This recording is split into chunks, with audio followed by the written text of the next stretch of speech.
You will hear a conversation between two friends, Julia and Mark, about a local community center.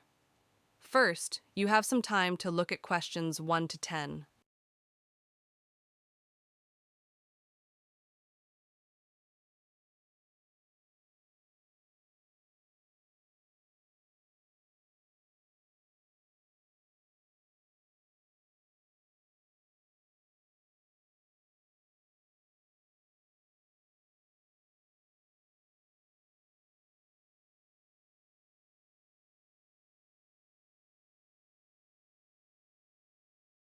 Now listen carefully and answer questions 1 to 10.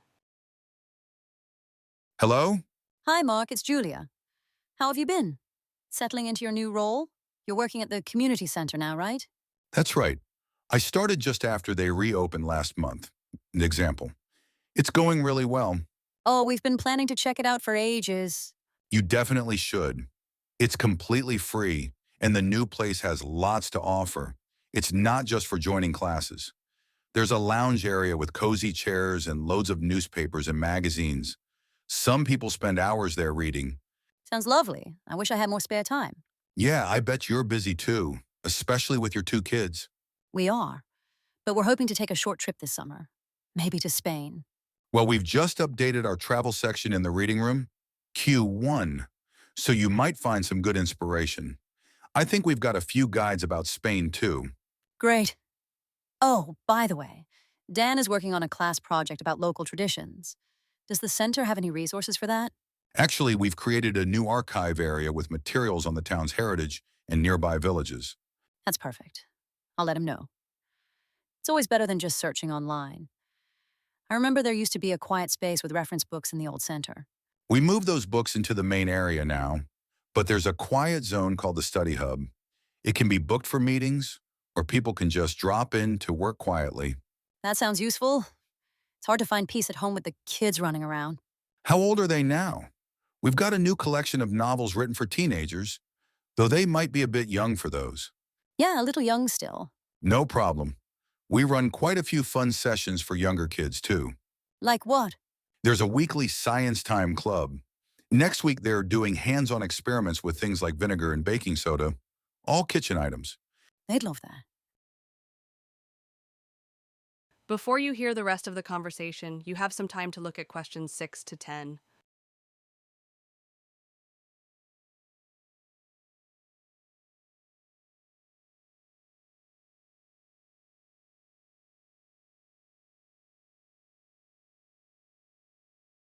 Now listen and answer questions 6 to 10. And we have something called the Reading Stars Challenge. It starts after school ends. Children read 5 books over the holidays and get a little prize and a certificate. Oh, that's a nice way to keep them busy and away from screens. That's the goal. And for adults, we've got special sessions too. This Saturday, a local writer, Ben Hargrove, is giving a talk about his latest mystery novel. It's titled Behind the Wall, based on a real event that happened here. Oh, we're away on Saturday, but I'll look for his book. There's also a tech help desk every Wednesday morning. It's aimed at older adults who want to improve their computer skills. They don't need to book. They just show up. My dad might be interested. I'll pass that on. And here's something surprising. We also offer free health checks for members. A nurse from the clinic comes in to test blood sugar and cholesterol levels. That's great. Who's it for? It's only for people over 60, so not everyone qualifies. Got it. I'll tell my mom. She might want to go. We also have a tiny shop in the entrance. They sell fun stationery, greeting cards, and even postage stamps, so people can send out cards immediately. Very handy. We'll come by on Sunday and sign up. One last thing. If I drive, can I park nearby? Yes, there's parking, and it's free on evenings and weekends. That's perfect. Thanks, Mark. See you soon.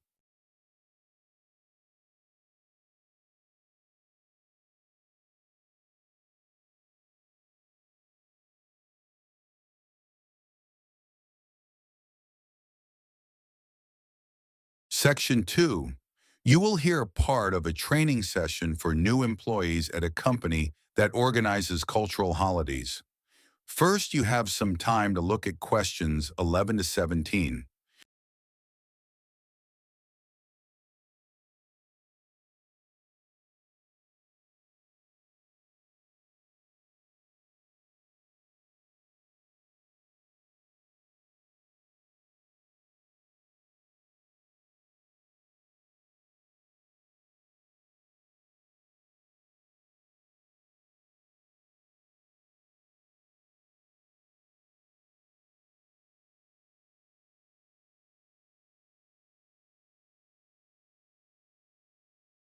Now listen carefully and answer questions 11 to 17. In this part of the training, we're going to focus on some of the cultural holidays we arrange at Horizon Tours. The travel industry is always shifting, and we need to keep up with the demands of different client groups. One group we've seen growing steadily over recent years is those aged over 65. They're traveling more and booking longer trips. Another age range showing a positive trend is the 55 to 64 group. That's also becoming a more consistent market for us. At the other end, we've noticed that people between 31 and 42 take the fewest holidays, and that hasn't changed in quite some time. Interestingly, although the 16 to 30 age group is still the biggest segment, their interest in holidays has dropped off more than any other group. Bookings from the 43rd to 54 age range have stayed much the same without the rise we once hoped for. One major change across nearly all these age brackets is the increase in demand for holidays that include some kind of structured activity. This isn't the same as adventure tourism, which is more about adrenaline-filled activities like bungee jumping. What we offer involves cultural and creative experiences, such as dance or language. These holidays usually cost more than typical package tours, but they're also more immersive. Since many of them are located away from the standard tourist hotspots, travelers get a better sense of local traditions and day-to-day life. People say this cultural exposure is one of the highlights. Others say the chance to meet people who share the same interests and passions is what keeps them coming back. Now you have some time to look at questions 18 to 20.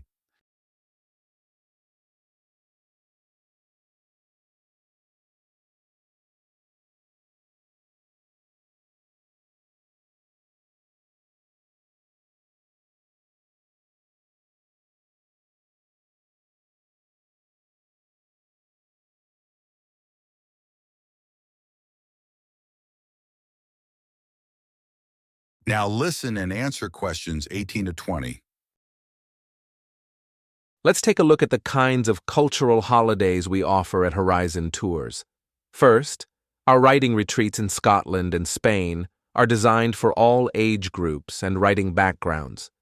Participants begin the week with a personal discussion with their mentor and work on their own writing goals. People often comment that aside from improving their skills, the experience helps them let go of everyday pressures. In Turkey, we offer a 2-week wellness holiday that's focused on improving diet and lifestyle. As expected, there's a customized eating plan, but what makes it stand out is the setting for the movement sessions. These take place outdoors by the sea, which most participants find far more enjoyable than a fitness center. Finally, in Nepal, we've launched a trekking tour that's ideal for families. Equipment is provided, and there are options for both beginners and experienced hikers. The family-focused itinerary, which includes storytelling and team-building games, is especially popular among our clients. That's all from me for now. Thanks for listening. That is the end of section 2. You now have half a minute to check your answers.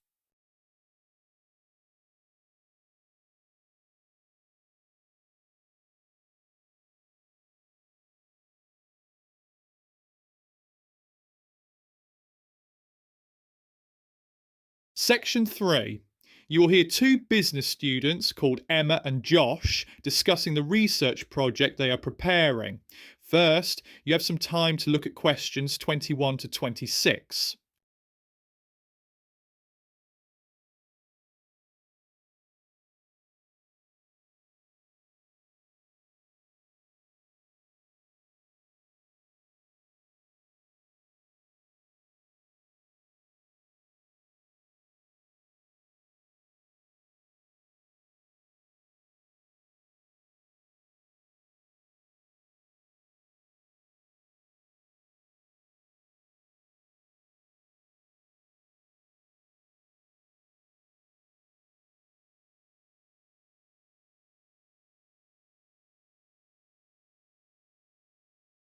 Now listen carefully and answer questions 21 to 26.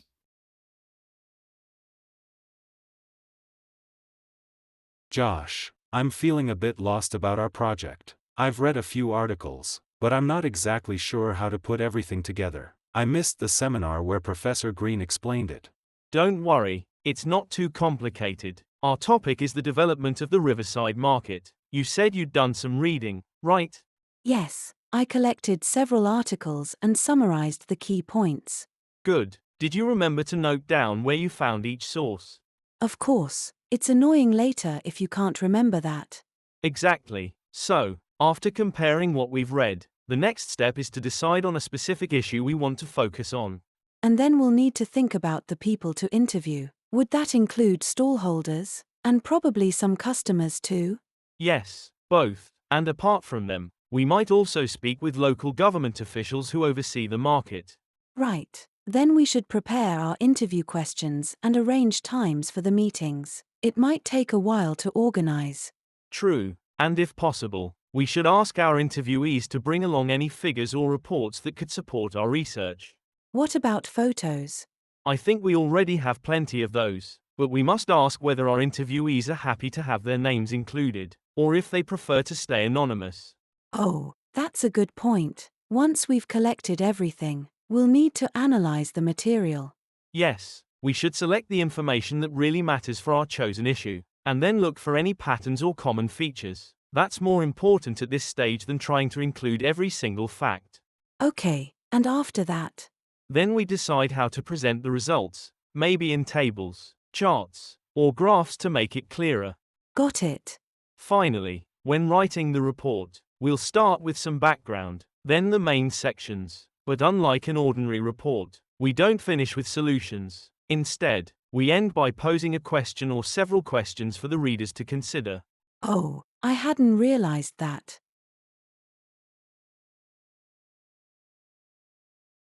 Before you hear the rest of the discussion, you have some time to look at questions 27 to 30.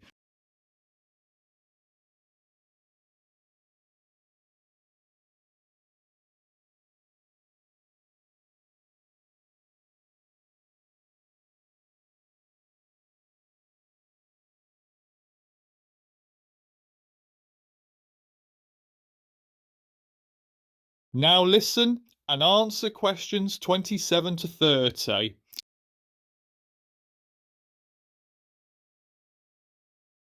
So, the main issue we're looking at in the Riverside market study is why customer numbers have dropped recently. Yes, we'll get more ideas from our interviews, but I read an old article suggesting that poor parking facilities were the main reason. I saw that too, but it was written years ago. Since then, the car park has been expanded, so that's not really a problem anymore. To me, the market still has lots of variety, but you'd never know it from their website. Exactly. The online promotion is dull and unappealing. That could be the real reason. Another article suggested that building an information center at the entrance might help. We should check what that would involve. Yes, first, we'd need to know who would actually use it, like school groups or older shoppers, though we'd probably need to ask staff for those details.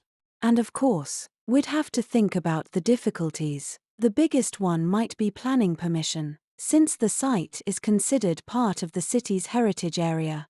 True, and there isn't much space either, since the only possible location is right by the main gate.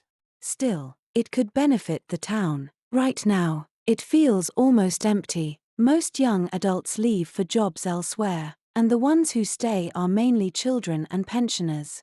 Yes, that's a problem. Another thing we should investigate is whether increased visitor numbers might harm the environment around the market, like too much rubbish or damage to the old buildings.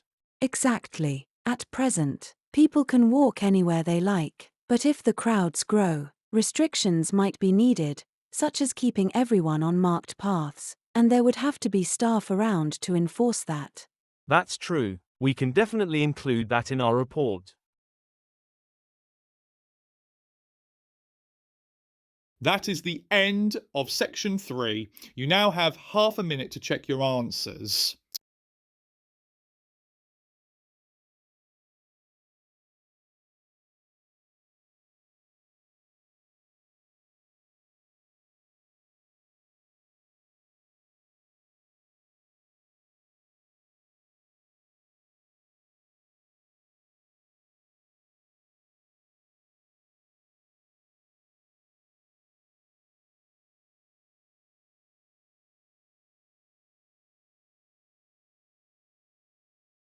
Section 4. You will hear a lecture given on an environmental science course discussing how birds are influenced by changes in their surroundings. First, you have some time to look at questions 31 to 40.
Now listen carefully and answer questions 31 to 40.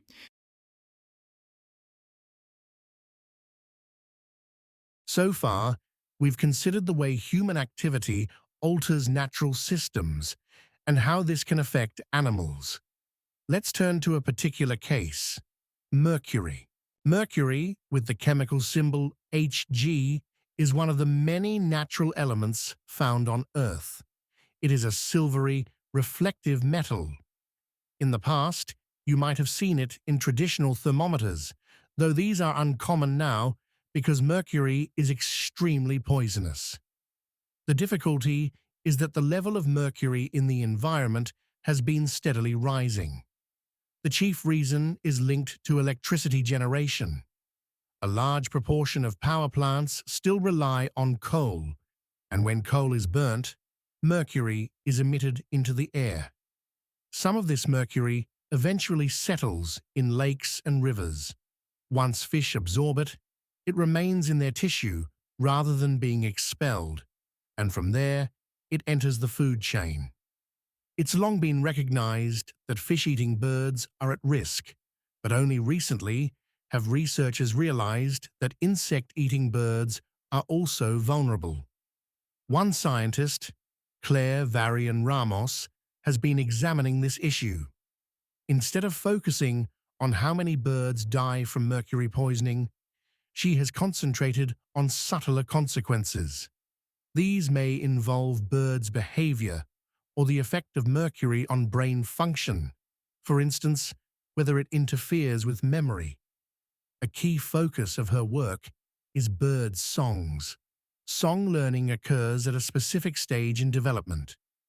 Interestingly, young birds seem to learn this skill mainly by imitating their father's song, rather than that of other birds. Varian Ramos discovered that when young males consume food contaminated with mercury, the songs they later produce are less complex than those of unaffected birds. Even slight exposure can reduce the appeal of these males to females, thereby lowering their chances of successful reproduction.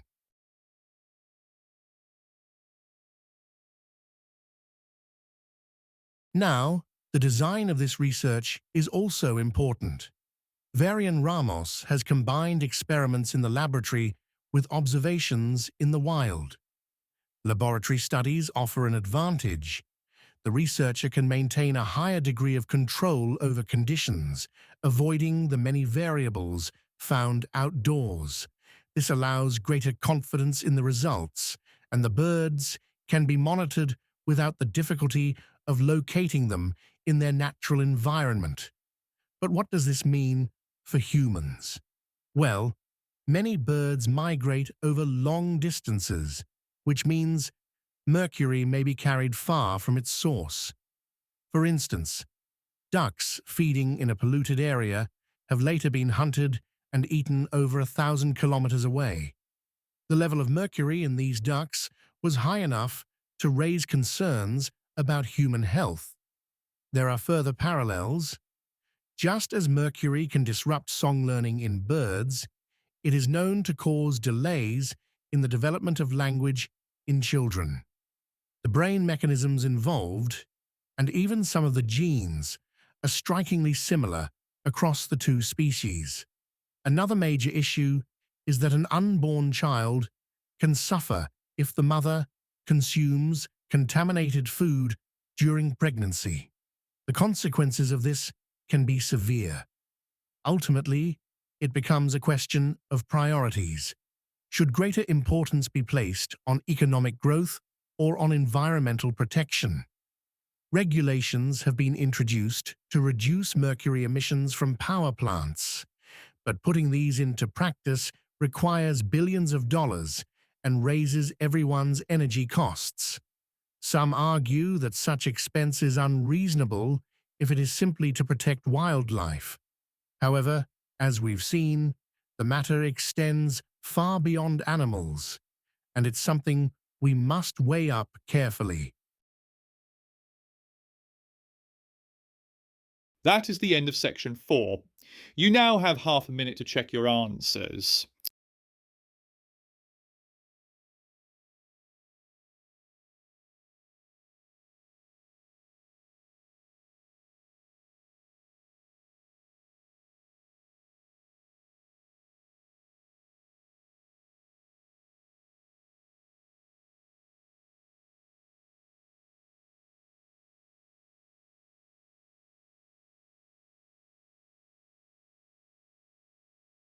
In the IELTS test, you would now have 10 minutes to transfer your answers to the answer sheet.